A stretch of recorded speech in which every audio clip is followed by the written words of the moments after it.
All right, hello and welcome. In this video, we're going to measure the voltage drop across each of these capacitors. So to do that, we're going to grab our multimeter at the top right, or you can go to your simulate instruments, and the multimeter is the very first one there. So we're going to place one of these at the top of each of our three capacitors here, and we'll evaluate their voltage drops. And this should follow along with what we expect KVL to do in our resistive circuits, right? So play along with that. Our last one here around that third capacitor. And you can always move these around if you want to get rid of any of those weird lines. Okay, so now we can double click on each one of these and we can move them around so that we can see each one, and we can hit play on the circuit.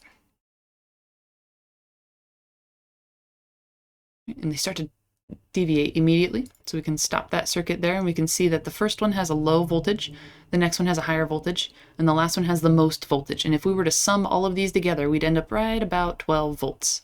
And so that's what we want. So go ahead and start and stop your circuit and evaluate the initial voltage that it has there. And then as those charge up, you'll see that that starts to deviate. We start to lose a little bit here and there, and they try to balance themselves out. That's really what they're trying to do, is get a balance here. But they're going to stick around these voltages. You just want to pick one of those voltages that are early on. Right? So start and stop it again and pick one of those ones.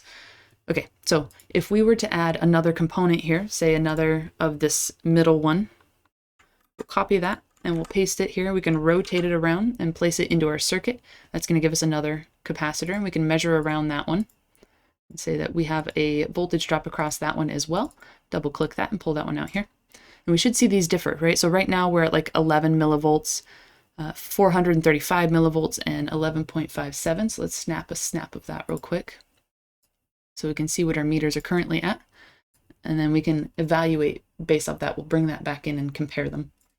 So let's hit play. And we'll stop that again. Let's do that quicker. Okay, so in comparison to our previous voltages, our first one lost voltage, our second one lost voltage, our third one kind of gained a little bit of voltage, but that might just be a fluctuation right here. And then our last one got the remainder of that other voltage drop. All right, so they're trying to distribute the voltage, and if you summed all these together, it should be just about the same as our total voltage of 12 volts. And that is the goal for this. All right, let me know if you have any other questions.